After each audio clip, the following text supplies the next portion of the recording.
Mesdames et messieurs, vous le savez, la guerre est lancée. Et oui, le mois de juillet approche et pour nos films de DC et de chez Marvel, ça va être la guerre, véritablement. Puisque vous vous souvenez sûrement du phénomène Barbenheimer avec les films Barbie et Oppenheimer qui avaient fait tellement de bruit que c'était devenu un espèce de combat entre ces deux films. Et bien ce mois de juillet ne va pas réunir deux films, mais bien trois. 3 giga blockbusters sortent en juillet et aujourd'hui, on va se mettre toutes les cartes en main pour essayer de savoir qui va sortir vainqueur de cette bataille. Puisqu'on a les premiers chiffres au box-office, les éléments qui vont être très importants dans cette bataille, vous allez absolument tout connaître sur chaque projet et j'espère vraiment que la vidéo va vous plaire parce que j'ai travaillé un petit peu pour essayer de vous concocter un truc un petit peu sympa à base de cartes stratégiques pour chaque projet. Vous allez voir, ça va être très sympa les amis. N'hésitez pas, le petit like, le partage et l'abonnement. Et sans perdre plus d'un instant, parlons évidemment de la plus grande bataille de l'année 2025 au cinéma, le mois de juillet.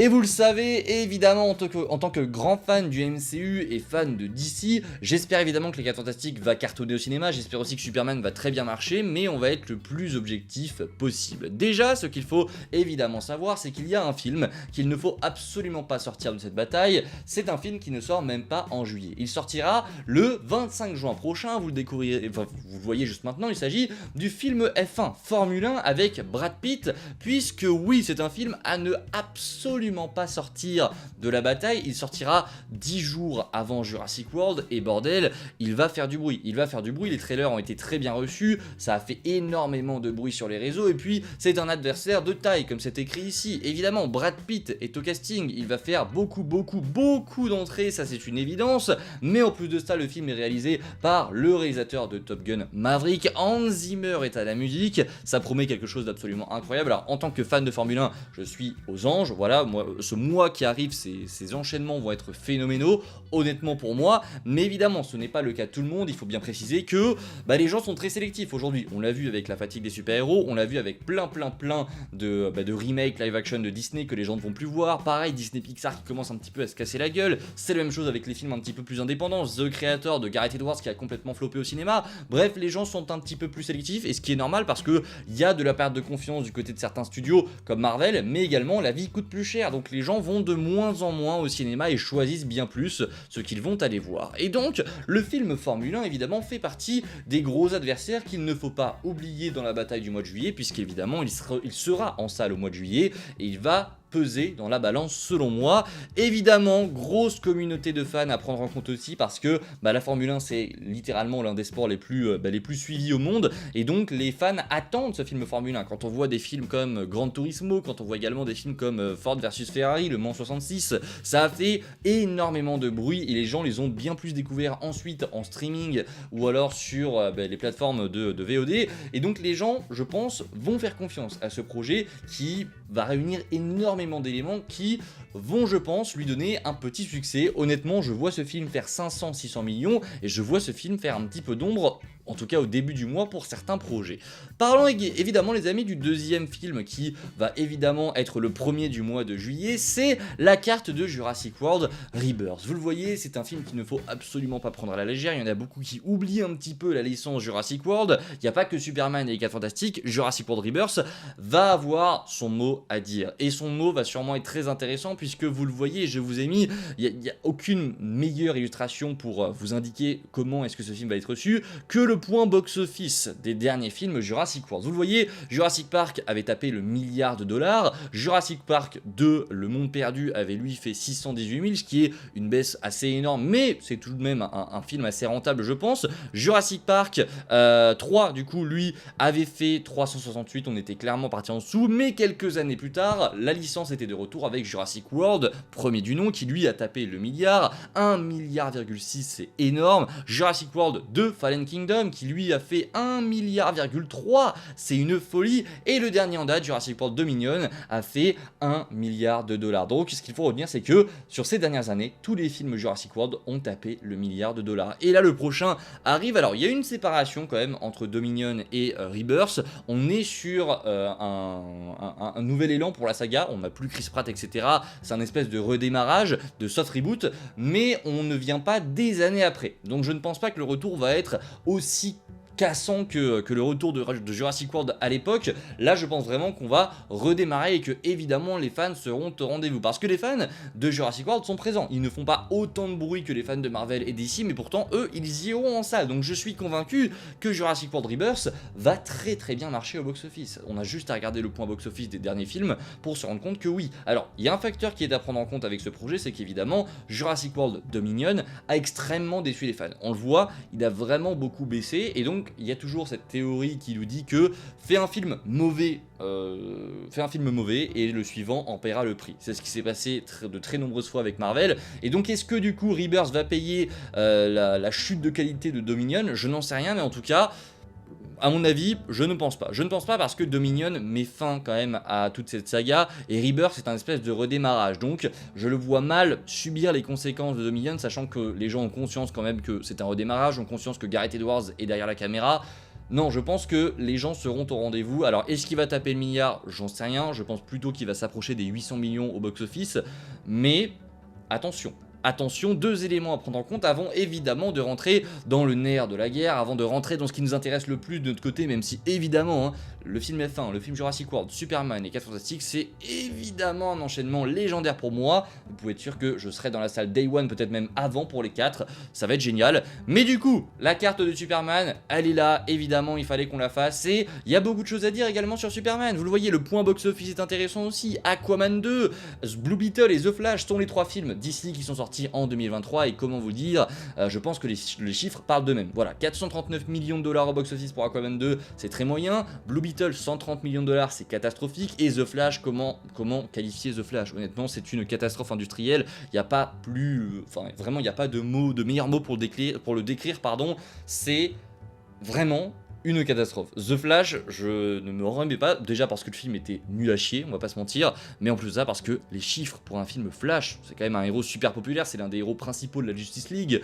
271 millions, c'est une catastrophe, Donc d'ici ces derniers mois, ces dernières années, ça n'a pas été la joie. Voilà, le dernier gros succès en date, c'est The Batman, qui avait rapporté énormément d'argent à la Warner, mais sinon, du côté d'ici, c'est assez catastrophique, on peut le dire. Maintenant, évidemment, je vous ai mis ce deuxième point en dessous qui est synonyme du coup du milliard de dollars. Est-ce que Superman va réussir à faire le milliard de dollars? Parce que oui, même si DC a fait des chiffres catastrophiques, on est tout de même sur un univers qui se relance. Voilà, James Gunn relance un nouvel univers DC, et ça, les gens en ont conscience. Et puis, mine de rien, on n'est pas sur un film Blue Beetle, on est sur un film Superman. Là, c'est complètement différent. Superman s'assure, je pense, un certain box-office de par sa popularité. C'est comme Spider-Man. Spider-Man, même si tu fais un film pourri, il s'assure minimum les 700 millions de dollars. Parce que c'est Spider-Man, parce que les gens iront le voir, parce que les petits veulent voir ce super-héros. Superman, c'est la même chose. C'est peut-être le héros le plus populaire au monde avec Spider-Man, c'est vraiment un symbole et les gens seront au rendez-vous au cinéma même si le film est mauvais.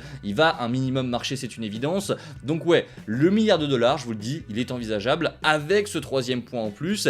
Estimation du premier week-end aux États-Unis, cette estimation elle est tombée il y a quelques jours de cela, il devrait faire entre 154 millions et 175 millions de dollars sur son premier week-end aux États-Unis. Ce n'est pas encore dans le monde, rien qu'aux États-Unis. Donc c'est un très bon démarrage. Pour exemple, Black Panther Wakanda Forever avait lui fait 180 millions sur son premier week-end aux États-Unis, et dans le monde il avait fait, il me semble, 330 millions sur son premier week-end. Donc c'est très intéressant et c'est un très bon démarrage. Pour l'instant, ce serait le meilleur démarrage de l'année. Donc ouais, je pense que le milliard est facilement envisageable pour Superman. Maintenant, à voir comment est-ce que les gens vont le recevoir, mais mine de rien, ça confirme quand même qu'il y a une certaine hype et une certaine attente autour de ce projet qui fait que lui aussi va être un candidat sérieux pour fonctionner. Vous le voyez, on parle beaucoup de succès pour le moment. Il y a énormément de succès et forcément, on va tirer une conclusion de tout ça, mais je pense que les gens, spécialement pour ce mois de juillet, ne seront pas hyper sélectifs. Il y en a beaucoup qui pensent que voilà, les gens vont choisir un film parmi les trois. Je suis pas sûr. Je pense vraiment que les gens iront voir les 3 et que chaque film va réussir à trouver son public. On va évidemment parler du dernier cas. Un cas assez spécial, c'est, vous le savez, vous voyez maintenant, les 4 Fantastiques. Les 4 Fantastiques, ça a été eh bien, un long débat sur la chaîne parce que pendant quelques semaines maintenant, on s'est demandé si le film allait vraiment fonctionner. Parce qu'il a évidemment des candidats en face qui font que c'est compliqué de trouver sa place aujourd'hui, mais aussi parce que Marvel a beaucoup déçu. Et les derniers chiffres parlent d'eux-mêmes. Thunderbolts, bien que le film était excellent, il n'a réalisé pour le moment que 371 millions de dollars au box-office. C'est une catastrophe. Enfin, c'est une catastrophe. C'est très moyen. C'est très moyen, voire mauvais. Captain America Brave New World a lui fait 415 millions de dollars en février, ce qui est moyen aussi, et on a eu Deadpool et Wolverine qui lui était un film plutôt sympa mais qui jouait beaucoup sur la fanservice, donc c'est presque à ne pas compter, mais il avait tapé le milliard de dollars. Là maintenant, on te parle des 4 Fantastiques. Est-ce que l'équipe est assez populaire pour aller se hisser parmi du coup ces films qui vont sûrement fonctionner au cinéma?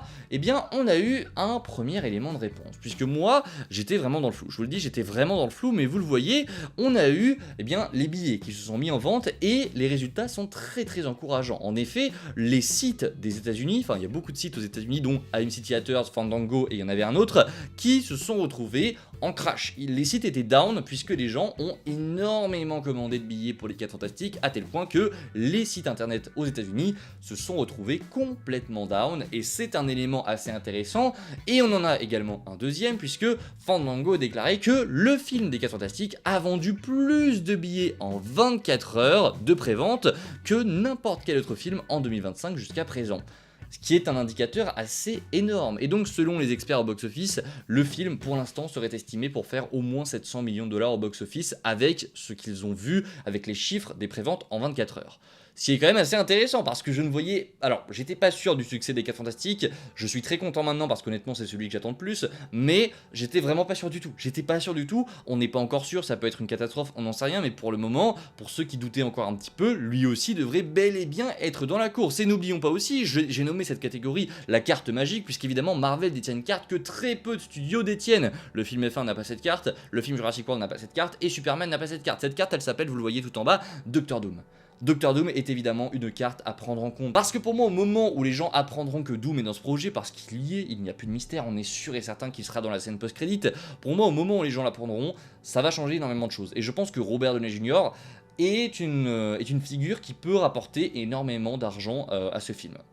Qu'on le veuille ou non, que ce soit bien ou pas, si Doom est dans la scène post-crédit, et j'en suis convaincu, il rapportera beaucoup d'argent. Vous vous souvenez forcément de Venom The Last Dance, enfin de Venom 2 pardon, Venom Let There Be Carnage, qui était un film extrêmement mauvais, que personne n'avait prévu d'aller voir, mais pourtant les gens ont entendu que Tom Holland était dans la scène post-crédit, Spider-Man. Donc les gens ont été voir ce film, résultat, il a fait un résultat au box-office très intéressant, il a fait 500 millions de dollars alors que le film est pété au sol. Et là, forcément, quand tu parles de Doctor Doom, il y a forcément énormément de choses à voir. En tout cas, les amis, voilà ce que j'avais à vous montrer aujourd'hui. On est évidemment sur, 4 projets qui vont certainement se faire la guerre. Je ne sais pas comment est-ce que le monde va réagir parce que c'est un cas de figure assez particulier. Je pense qu'on n'a jamais eu autant de blockbusters avec des dates aussi resserrées. Maintenant, est-ce que les gens vont être sélectifs? Et alors dans ce cas-là, certains projets vont se casser la gueule, c'est totalement probable. Mais d'après ce que je vois, d'après les retours que l'on a pour le moment, bah en fait, il n'y a presque aucun film qui devrait ne pas fonctionner. Et c'est assez intéressant parce que oui, le cinéma fait beaucoup moins de chiffres depuis certains temps, mais on avait jusque-là jamais envisagé le fait que ces 3 films, ces 4 avec Formule 1, ne puissent tous les 4 fonctionner. Il y a jamais on avait évoqué le fait que ça se trouve les 3 vont aller chercher le milliard de dollars. Ce qui est totalement possible honnêtement. Ce qui est totalement possible et c'est ce que les chiffres ont l'air de nous montrer. Les 4 Fantastiques fonctionnent énormément pour le moment à tel point que pour l'instant ils seraient envisagés pour faire 700 millions de dollars. Les sites aux États-Unis ont été complètement down. Le film Superman lui a tapé 154-175 millions en estimation pour le premier week-end rien qu'aux États-Unis, ce qui est dingue et en plus de ça Superman a une popularité qui peut l'emmener facilement au milliard de dollars. Et Jurassic World a un passif qui fait que les fans seront au rendez-vous. Donc à voir, mais pour le moment les amis, je vois très clairement ces 3 films et Formule 1 aller chercher de très bons scores au box-office. En tout cas, je vous ai présenté tous les éléments